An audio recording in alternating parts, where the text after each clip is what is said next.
2 days ago, I received this email in my spam folder.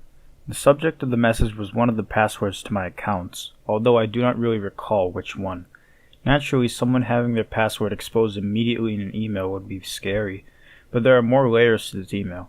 Since they have your password, they go on to explain how exactly they obtained it.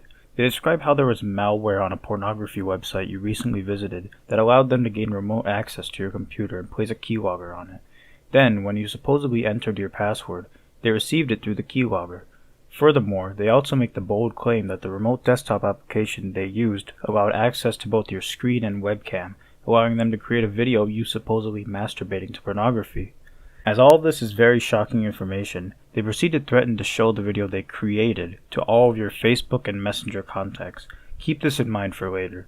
If you do not want them to do that, they request some amount of money to be paid in Bitcoin to an address. In my case, it was $5,888. Finally, they conclude by explaining how they can't be traced, and it would be a waste of time to reply to the email or contact the police. Such an email would be ridiculously scary for someone who is inexperienced with the internet, like older people. However, there are some immediate red flags for me. First, this appeared in my spam folder on both Gmail and Outlook. Secondly, this email reads a lot like a copypasta or common template. It has so much broken English it's almost laughable. And to nobody's surprise, it is a common template. This exact email has been sent from different burner addresses and people many times with varying amounts to be paid in Bitcoin. In my case, it was from a man by the alias Albert Rodriguez from the address patterson@hformation.com. Unfortunately, my limited skill meant that I could not yield any conclusive results from searching up either the name or address, so I decided to give up on locating this person.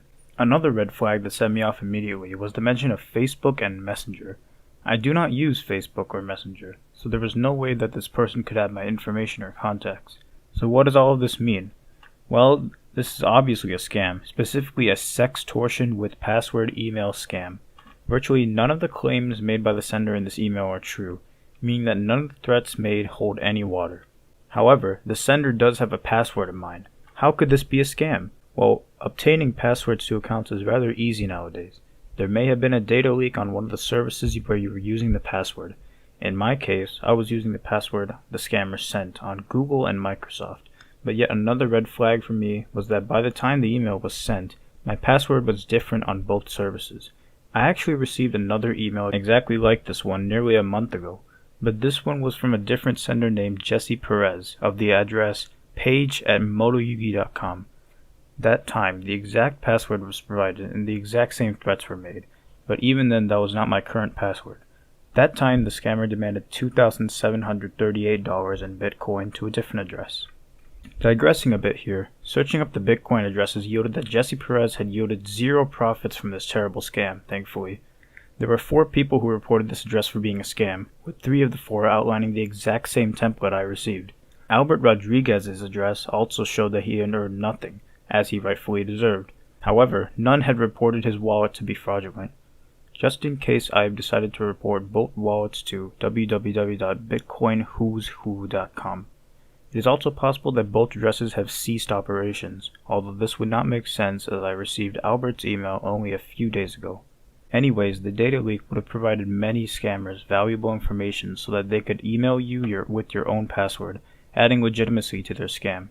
You do not have to worry about them having your contacts, having a video of your webcam and screen as you masturbate to porn, or having control of your computer.